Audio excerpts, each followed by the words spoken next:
Saat saya ganti doanya seperti itu alhamdulillah di jalan itu walaupun macet pun saya nggak gelisah. Dan pada saat ketemu Pak Aksan pun, itu Pak Aksan tuh yang menerimanya tuh dengan yang, "Hai Tata, macet ya tadi di jalan ya?" Gitu sih, Pak. Wow, Gitu. keren ya. Iya, betul. Jadi, Mhm. saya kadang-kadang juga sampai hari ini masih suka merinding gitu. Saya juga, apa ya, manifest-nya tuh takut gitu, kadang-kadang suka suka ngerasa takut tuh dalam artian, "Wah ini jangan-jangan, ini ya, apa, nanti akan begini, overthinking kalau orang bilang begitu." Yang paling penting tuh itu tadi gitu, maksudnya bersyukur dulu di depan dan itu tadi, alhamdulillah, sepulang dari umroh itu udah nggak ada lagi, saya nggak bisa ngeraba dengan seksama. Kemudian, ada benda di dalam usus juga gitu kan, semacam kayak polip dan itu ternyata adalah, kanker. Itu juga tidak bergerak sedikit pun, tidak bertambah, tidak berkurang, tapi dia juga tidak mengganggu. Eee, e itu menurut saya itu sangat-sangat luar biasa.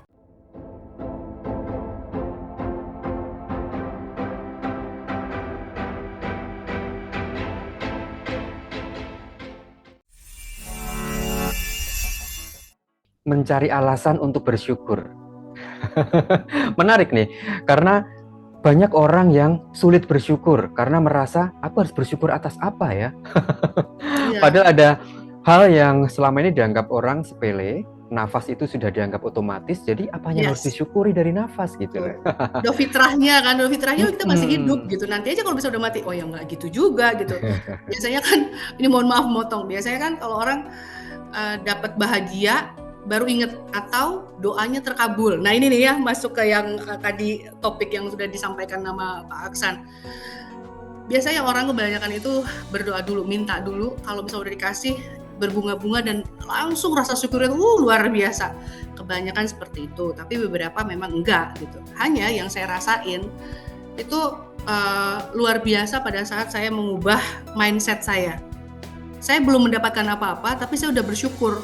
Saya bersyukurnya itu, oh saya masih dikasih nafas, dikasih kesempatan untuk bisa berdoa gitu, untuk bisa bersyukur. Dan yang tadi, kenapa doanya nggak kejawab-jawab gitu, misalnya saya ingin, pergi ke satu daerah gitu, misalnya contoh saya mau pergi ke Tebet gitu kan, "Ya Allah, tolong izinin Tata pergi ke Tebet ya Allah tanpa halangan." Seperti itu kan. Tapi ternyata di jalan ada halangan gitu. Kalau saya berpijak sama doa dan harapan saya, otomatis pada saat saya ketemu sama macet, pasti saya stres. "Waduh, Pak Aksan nungguin saya nih, ini," gitu. Tapi kalau saya berpijak, bismillah gitu ya, alhamdulillah ya Pak Aksan mau diajakin janjian sama saya jam 7 di Tebet, alhamdulillah. Saat saya ganti doanya seperti itu alhamdulillah di jalan itu walaupun macet pun saya nggak gelisah. Dan pada saat ketemu Pak Aksan pun, itu Pak Aksan tuh yang menerimanya tuh dengan yang, "Hai Tata, macet ya tadi di jalan ya?" Gitu sih, Pak. Wow, keren ya. Iya, betul. Jadi, Mhm. saya kadang-kadang juga sampai hari ini masih suka merinding gitu. Saya juga, apa ya, manifest-nya tuh takut gitu, kadang-kadang suka suka ngerasa takut tuh dalam artian, "Wah ini jangan-jangan, ini ya, apa, nanti akan begini, overthinking kalau orang bilang begitu." Yang paling penting tuh itu tadi gitu, maksudnya bersyukur dulu di depan dan itu tadi, alhamdulillah gitu doanya terkabul. Tapi bukan itu sih, maksudnya tuh bukan itu juga gitu, apa, konotasinya, Mhm. "Oh doanya terkabul ya dengan Oke. seperti itu." Enggak Apakah Mbak begitu. Tata memang pernah belajar tentang teknik manifestasi? Pernah, cuman tidak mempercayai 100% gitu, Ya, karena karena saya takut mendahului Allah gitu, hmm, alasannya itu. nah, pada Mbak Tata juga sebenarnya sudah, ya kalau orang yang belum paham mungkin itu disangka mendahului ya. Bagaimana Yes. bisa mengatakan alhamdulillah, membayangkan itu sudah terjadi padahal belum terjadi. Nah, itu kalau dihubungkan dengan teknik manifestasi, itu persis memang seperti itu teknisnya. Oh Jadi oke, kita kalau harus, saya justru ya, bersyukur, kita itu harus ungkapan syukur mengimajinasikan, sebenarnya. kita harus mengimajinasikan bahwa apa yang kita inginkan itu sudah terjadi, dan kemudian kita bersyukur kepada Tuhan bahwa apa yang Dia inginkan itu seolah sudah terjadi. Mengapa? Karena otak ini tidak bisa membedakan mana kenyataan dan mana imajinasi. Contoh, kita membayangkan orang yang kita cintai meninggal misalnya. Kita bisa nangis loh. Padahal itu hanya imajinasi. Nah, seperti itu. Oleh sebab itu, di teknik manifestasi memang itu secara teoritis benar dan memang begitu, tetapi tidak semua orang bisa menjalani itu. Ya banyaklah ya, ada mental block, keraguan, segala macam lah gitu. Dan ternyata working well. Jadi untuk membangun vibrasi kebercukupan tadi itu dengan cara bersyukur.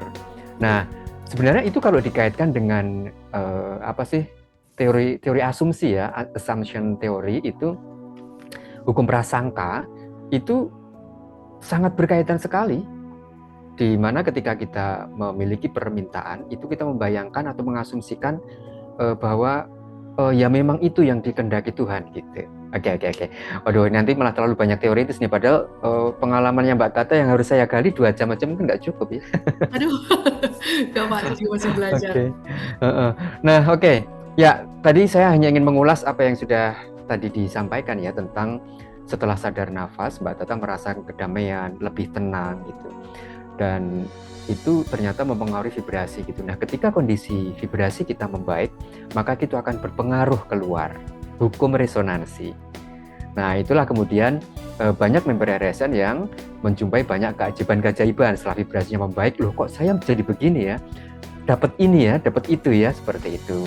Dapat mantap petunjuk ya. gitu. Dapat petunjuk. Intuisi ya. Iya. Atau memang Mbak Tata merasa dituntun gitu, atau langkahnya itu kok tanpa disadari begitu ke arah yang ke arah yang membahagiakan gitu, atau gimana? Iya, bisa seperti itu. Jadi lebih lega gitu, nggak pengap gitu ya, ibaratnya seperti itu, nggak pengap karena itu tadi, karena nggak maksa gitu, karena nggak maksa doanya untuk terkabul gitu. Jadi yang paling utama itu yaitu tadi hakikat syukurnya itu. Soalnya kan dengan bersyukur itu, kalau saya ngerasanya, kalau saya ngerasanya pada saat kita bersyukur gitu, pada saat kita mengucapkan alhamdulillah, udah terjadi maupun belum terjadi, itu vibrasinya tuh sampai gitu. Makanya tadi saya sampaikan, saya belum pernah belajar manifestasi atau loa seperti itu. Justru saya sebenarnya waktu itu gitu tahu ada hal seperti itu, tapi belum paham gitu. Ini selarasnya sama apa sih gitu loh. Jadi selarasnya dengan apa? Oh, ternyata selarasnya itu dengan bersyukur. Kalau di saya dengan bersyukur, dan tadi dimulai dari mana? Dimulai dari sadar nafas ini. Jadi setiap kali saya mau marah itu, jadi ada satu kondisi yang mungkin cukup buat saya tuh, saya selalu ingat itu, dan saya juga pikir, kok bisa ya kayak gitu. Jadi menurut teman-teman saya tuh kalau marah itu intonasinya aja yang berubah, terus lebih tertata gitu. Jadi bukan yang marah tone-nya naik gitu jadi berapa oktav, bukan. Tapi kalau misalnya sudah jeda nih, misalnya saya sapa Pak Aksan tuh, Pak Aksan, selamat sore. Apa kabar, Pak? Nah, itu berarti tandanya saya lagi marah gitu. Kalau kata teman-teman intinya begitulah ya.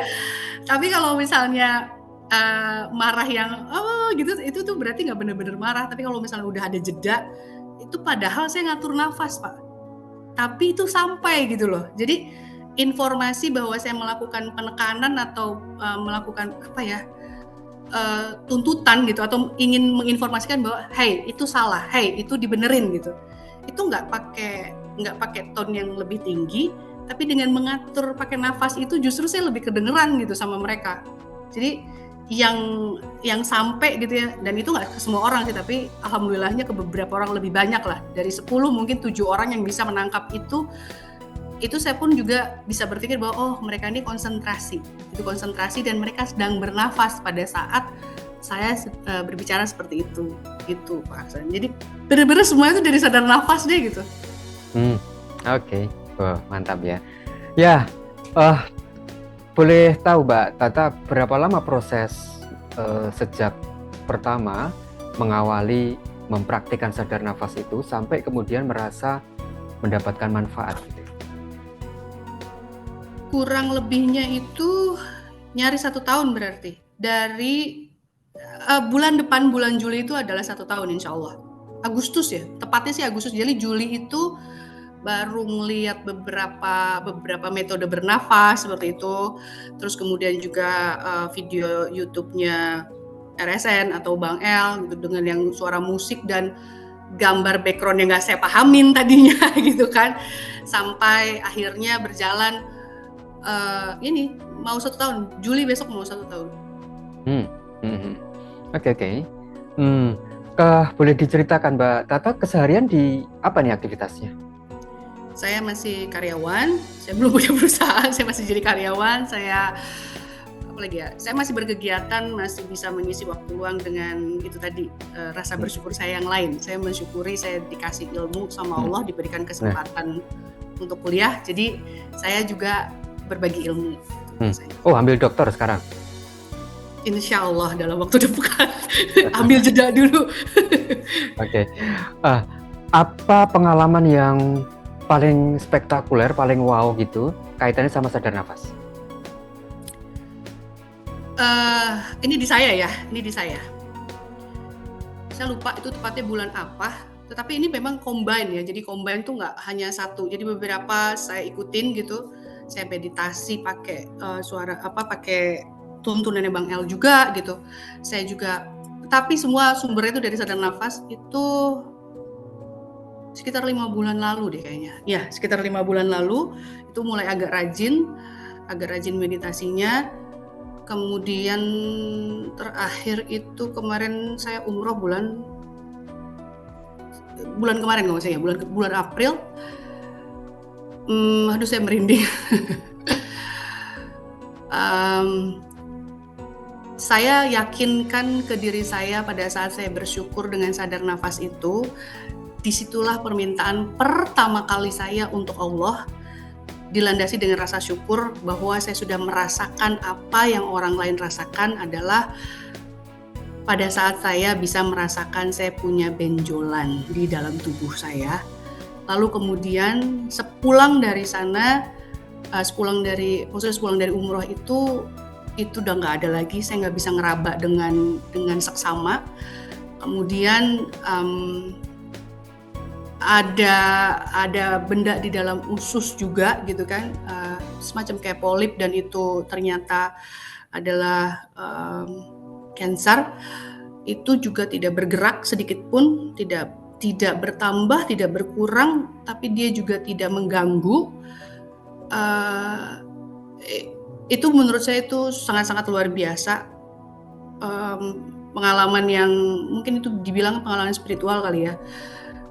Itu sih yang ngerasa amat sangat-sangat bersyukur, dan kali pertama saya minta sama Allah supaya bisa dihilangkan gitu dengan kuasanya Allah gitu. Dan itu saya benar-benar resapi banget. Jadi setiap kali saya tawaf gitu, apapun itu, setiap kali saya ibadah pada saat itu saya konsentrasi penuh ke dalam nafas. Jadi saya sadar nafas, saya sadari, saya syukurin itu semua, saya yakini pulang demikian adanya. Alhamdulillah sekarang Pak Aksan bisa ngobrol sama saya dalam keadaan yang alhamdulillah juga saya ngerasa diri saya masih kuat gitu. Jadi saya masih happy, bahagia.